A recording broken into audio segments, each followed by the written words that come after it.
السلام علیکم ناظرین، welcome back to virtual reality. حضرت حسن بصری فرماتے ہیں کہ مجھے زندگی میں 4 واقعات بڑے عجیب لگے۔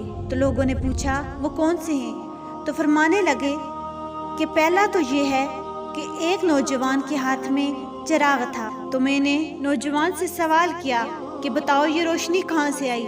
تو جیسے ہی میں نے یہ پوچھا کہ یہ روشنی کہاں سے آئی تو اس نوجوان نے پھونک مار کر چراغ بجھا دیا اور کہنے لگا کہ حضرت جہاں چلی گئی وہاں سے آئی تھی۔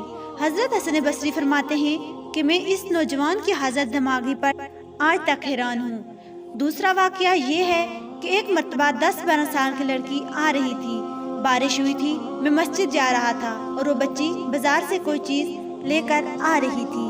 جب ذرا میرے قریب آئی تو میں نے کہا کہ بچی ذرا سنبھل کر قدم اٹھانا، کہیں پھسل نہ جانا۔ تو جب میں نے یہ بات کہی تو بچی نے آگے سے یہ جواب دیا، حضرت میں تو مجھے نقصان ہوگا، آپ ذرا سنبھل کر قدم اٹھانا، اگر آپ گر گئے تو پھر قوم کا کیا بنے گا؟ حضرت حسن بصری کہنے لگے کہ اس لڑکی کی بات مجھے آج تک یاد ہے۔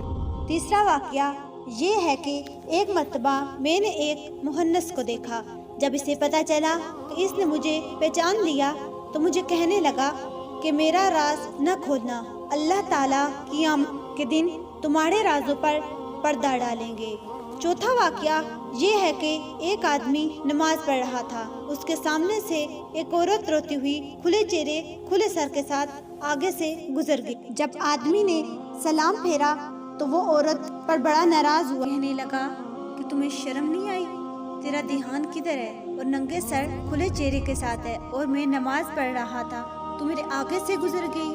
اس عورت نے پہلے تو معافی مانگی، پھر معافی مانگ کر کہنے لگی کہ دیکھو میرے میاں نے مجھے طلاق دے دی ہے اور میں اس وقت غمزدہ تھی، مجھے پتہ ہی نہیں چلا آپ نماز پڑھ رہے ہیں یا نہیں، میں اس حالت میں آپ کے سامنے سے گزر گئی، مگر میں حیران اس بات پر ہوں کہ میں خامند کی محبت میں اتنی گرفتار ہوں کہ مجھے گزرنے کا پتہ نہیں چلا، لیکن تم اللہ کی محبت میں کیسے گرفتار ہو کہ کھڑے پروردگار کے سامنے ہو اور میرا چہرہ دیکھ رہے ہو؟ حسن بصری فرمانے لگے کہ اس عورت کی بات مجھے آج تک یاد ہے، اور واقعے میں ہماری نماز کا یہی حال ہے۔ نیچے کی منزل پر اگر نماز پڑھ رہے ہوں اور اوپر کی منزل پر کوئی ہمارا نام لے تو ہمیں پتہ ہوتا ہے کہ فلاں نے ہمارا نام لیا ہے۔